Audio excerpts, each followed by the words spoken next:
Ini insya Allah mudah-mudahan menjadi langkah awal dalam membangun komitmen bersama untuk merumuskan kajian penguatan regulasi yang berpihak pada perlindungan anak di ruang digital. Jadi kami memahami bahwa untuk Kementerian PPPA dan juga ekosistemnya sudah banyak tadi sudah menyampaikan juga banyak melakukan perlindungan anak di sektor lainnya. Namun yang kali ini khusus kepada sektor ruang digital. Dampak negatif yang besar juga ditimbulkan dari dunia digital, selain tentu dampak-dampak positifnya, yang membuat kita semua perlu merenungkan kembali bagaimana cara agar seluruh anak-anak di Indonesia dapat mengadopsi teknologi dengan aman dan produktif. Jadi sekali lagi tidak ada rencana atau niatan untuk membuat anak-anak ini lepas koneksi dengan internet, tapi kita ingin anak-anak ini dapat mengadopsi teknologi dengan aman dan juga produktif.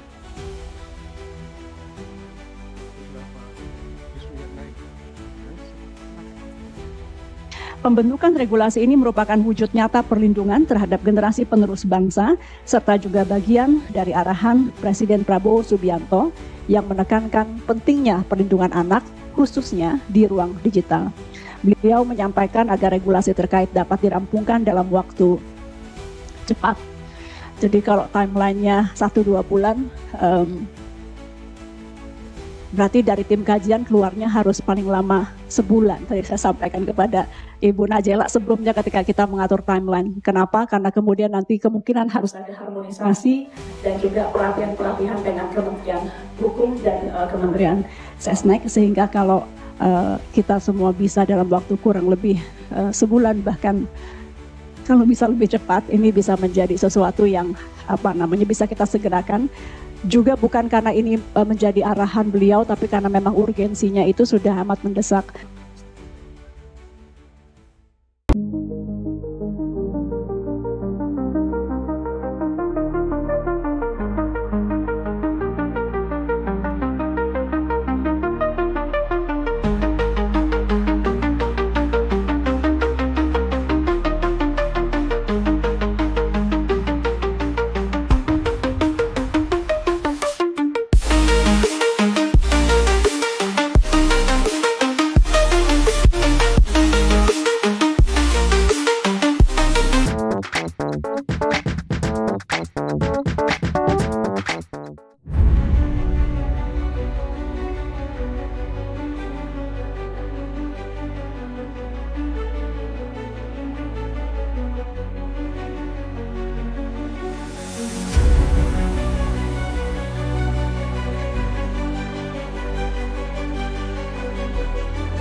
Halo warga digital dimanapun berada, jumpa kembali dengan saya Heru Sutadi di Kanal Republik Digital.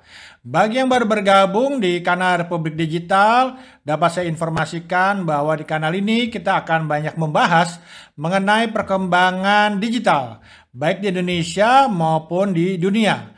Kita akan banyak ngobrol, memberikan informasi dan juga berita-berita menarik terkait dengan perkembangan teknologi informasi, transformasi digital, perlindungan data, keamanan siber, kecerdasan buatan, dan juga digital lifestyle. Penggunaan internet dan media sosial di kalangan anak-anak Indonesia terus meningkat seiring dengan perkembangan dan adopsi teknologi. Data dari Badan Pusat Statistik menunjukkan bahwa hampir seluruh peserta didik yang berusia dari 5 hingga 24 tahun menggunakan internet untuk mencari hiburan dengan persentase 90,76%, kemudian juga 67,65% untuk mengakses media sosial, dan 61,6% menggunakan internet untuk mencari informasi atau berita. Tingginya akses internet ini tentu juga menimbulkan kekhawatiran terkait dengan keamanan digital pada anak. Studi dari UNICEF yang diluncurkan pada 2024 mengungkapkan bahwa keamanan dalam penggunaan internet di kalangan anak-anak di Indonesia ternyata masih lemah. Anak-anak Indonesia beresiko terkena paparan konten berbahaya, perundungan digital atau cyberbullying, hingga eksploitasi dan juga pelecehan seksual secara daring. Menanggapi situasi tersebut, pemerintah Indonesia berencana untuk menetapkan batas usia minimum bagi pengguna media sosial pada anak-anak untuk menghindari anak-anak dari risiko atau paparan dari kegiatan online. Walaupun memang usia minimum yang diusulkan belum ditentukan, namun nampaknya langkah ini juga mengikuti langkah dari negara lain, khususnya seperti yang dilakukan oleh Australia yang melarang anak-anak di bawah 16 tahun untuk menggunakan platform media sosial. Peningkatan penetrasi internet di Indonesia ternyata juga berkontribusi pada tingginya akses anak-anak terhadap media sosial. Survei dari Asosiasi Penyelenggara Jasa Internet Indonesia atau APJI mencatat bahwa di 2024 jumlah pengguna internet Indonesia yang mencapai 221 juta atau penetrasi 79,5%, di mana diantaranya juga adalah anak-anak. Meskipun internet menawarkan berbagai manfaat seperti akses ke sumber daya pendidikan dan pengembangan keterampilan teknologi, namun penting bagi orang tua dan pendidik untuk bisa mengawasi dan juga membimbing anak-anak dalam penggunaan media sosial dan internet. Hal ini tentu bertujuan untuk memaksimalkan manfaat positif sambil meminimalkan resiko yang ada.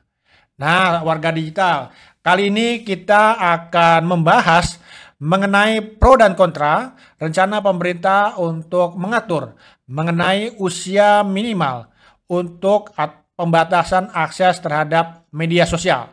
Kita juga akan membahas bagaimana dampak positif, dampak negatif terkait dengan pemanfaatan internet dan media sosial bagi anak, dan tentunya juga apa yang menjadi strategi yang bisa kita lakukan untuk meminimalisir dampak negatif penggunaan internet dan media sosial pada anak.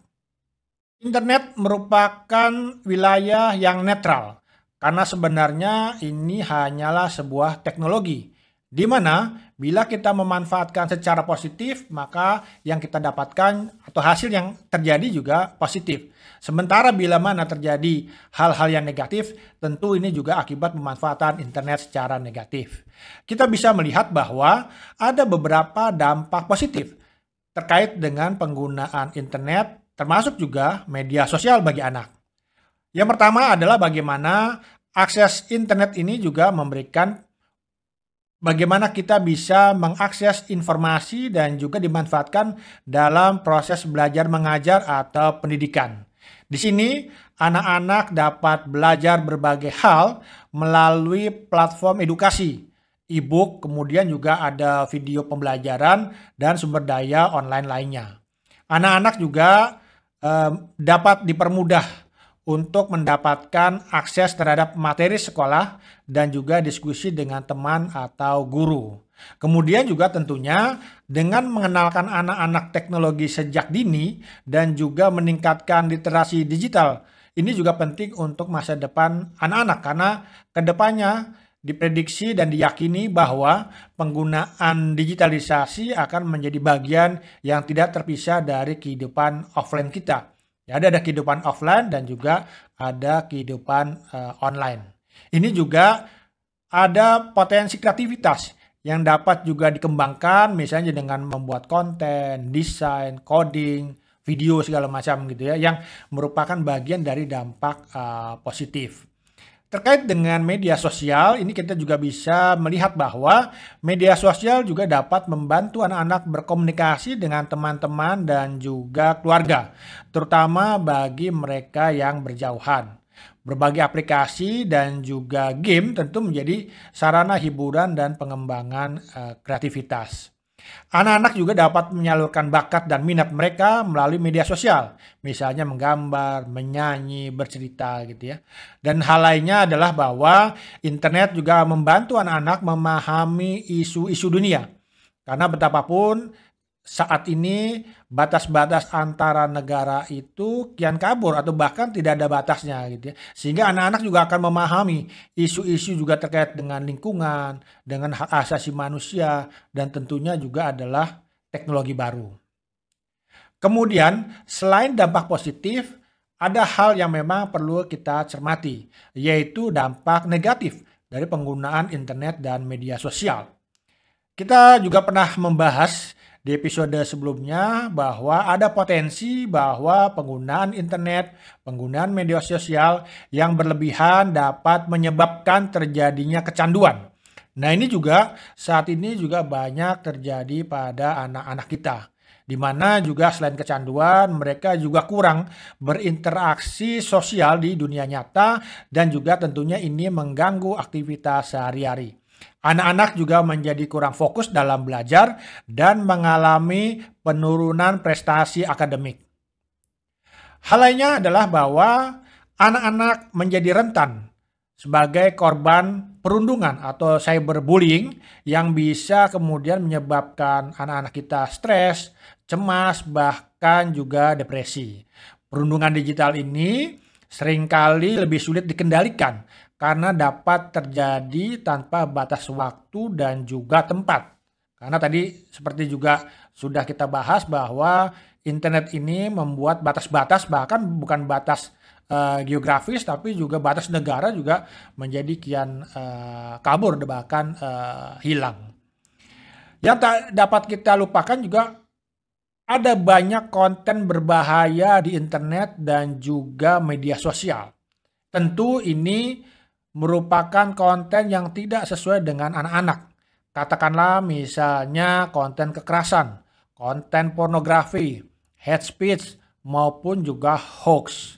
Dan yang tidak kalah penting adalah bahwa algoritma media sosial ini mendorong anak-anak mengkonsumsi konten yang tidak sehat dan juga konten yang berbahaya.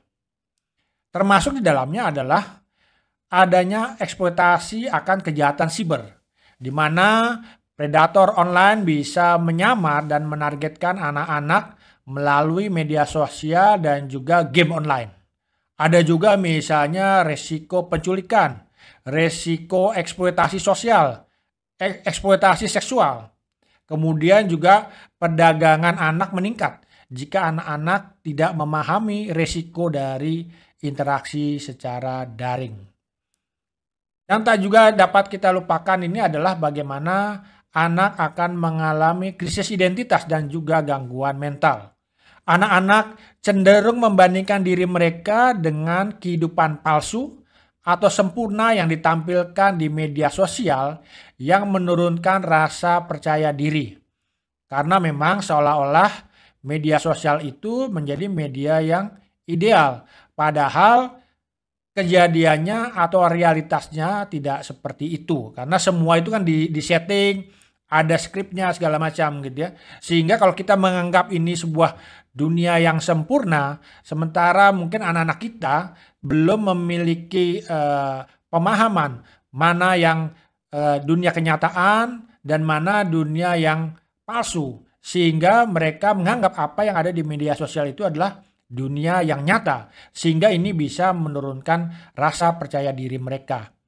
Selain menurunkan rasa percaya diri juga ada juga kecemasan dan depresi yang diakibatkan dari tekanan karena terlihat di media sosial, di internet semua sempurna, di media online semua sempurna, semua serba baik-baik saja gitu ya.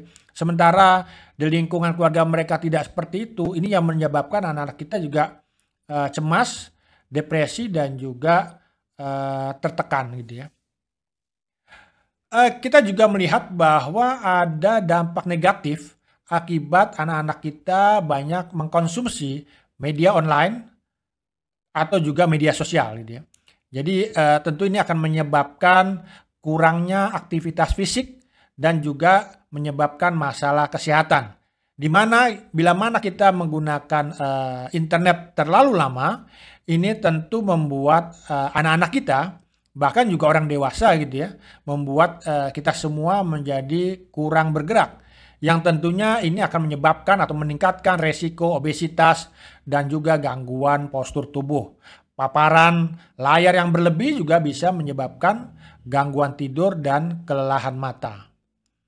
Karena menganggap media sosial, menganggap internet itu dunia yang nyata, anak-anak juga gampang terperdaya pada informasi yang diterimanya tanpa mengecek kebenarannya. Penyebaran berita palsu tentu ini bisa mempengaruhi cara berpikir dan pola perilaku anak-anak kita. Nah, yang juga sedang ramai itu adalah anak-anak sering membagikan informasi pribadi. Memang kita sudah memiliki Undang-Undang Perlindungan Data Pribadi yang sudah disahkan di 2022 dan efektif pada 17 Oktober 2024. Tapi memang peraturan pemerintah dari undang-undang ini belum kemudian kita miliki atau belum dikeluarkan. Termasuk juga keputusan Presiden mengenai pembentukan lembaga perlindungan data pribadi.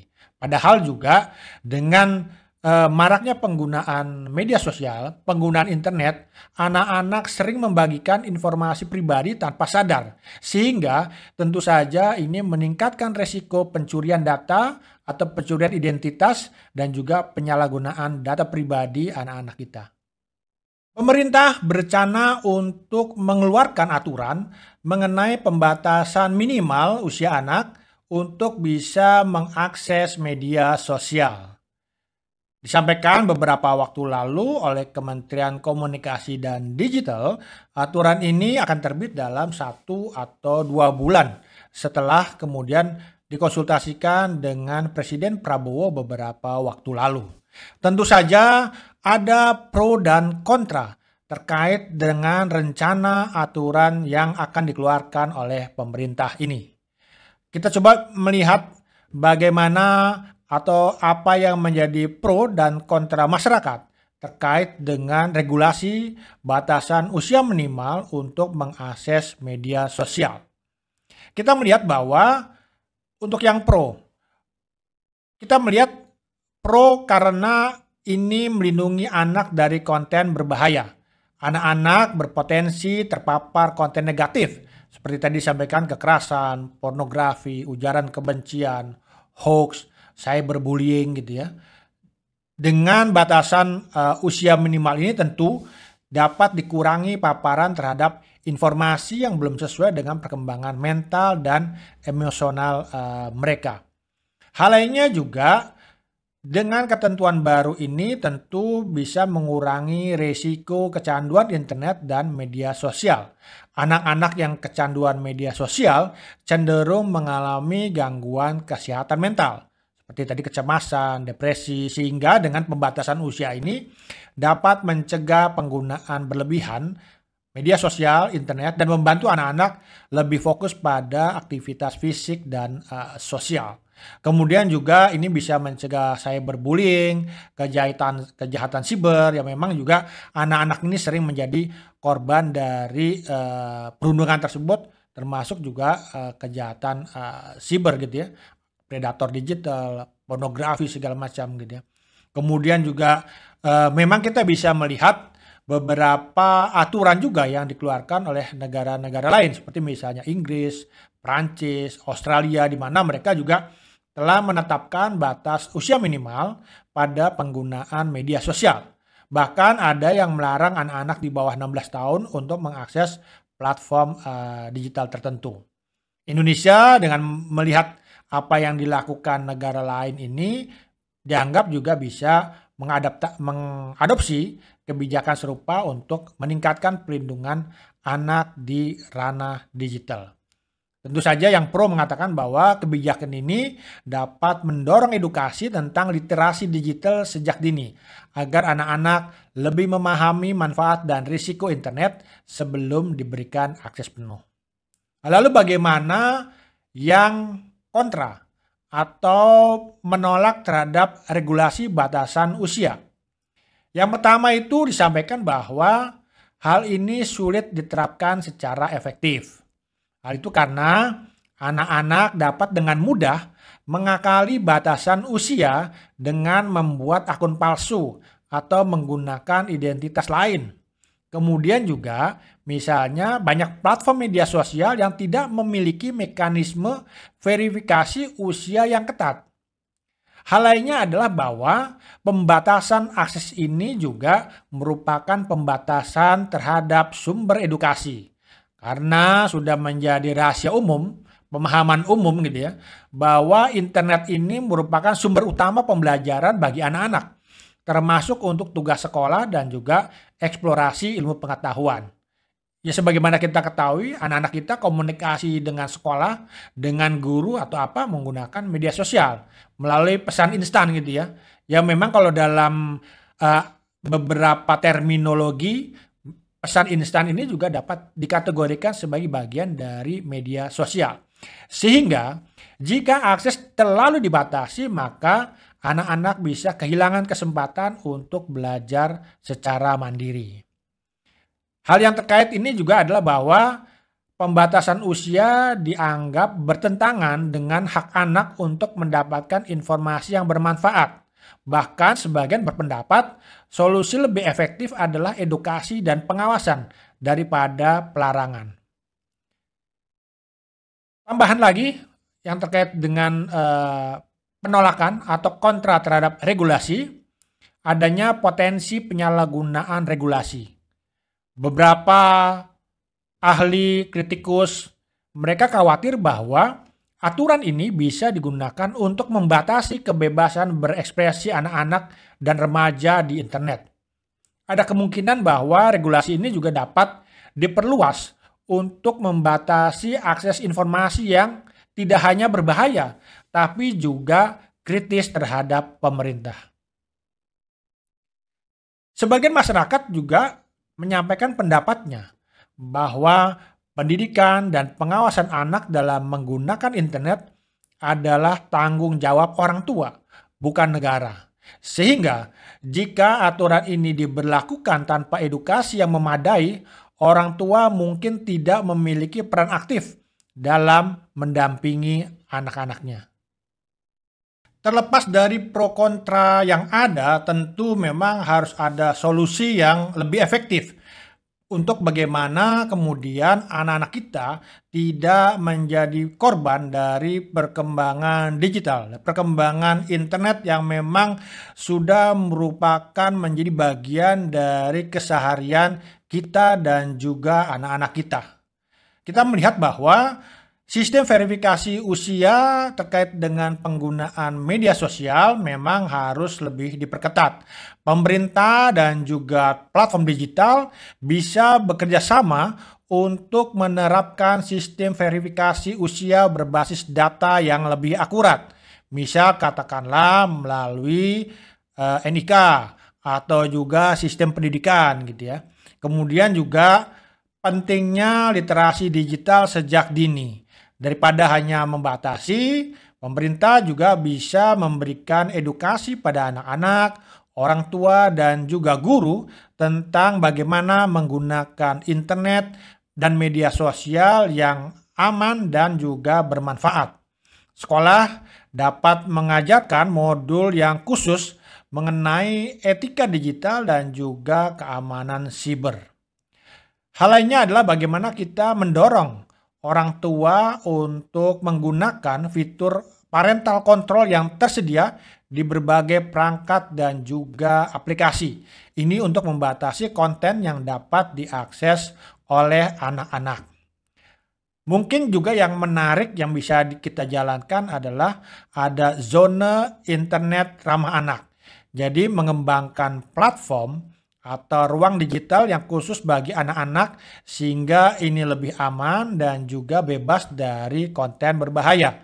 Misalnya ada layanan edukasi berbasis internet yang dikurasi khusus untuk anak-anak. Pemerintah juga dapat bekerjasama dengan penyelenggara media sosial untuk menerapkan kebijakan keamanan anak yang lebih ketat. Kemudian daripada kita melarang total dengan pembatasan usia segala macam, tentu regulasi bisa diterapkan secara bertahap dengan kategori usia tertentu. Misalnya batasan konten ringan untuk usia 10-12 tahun.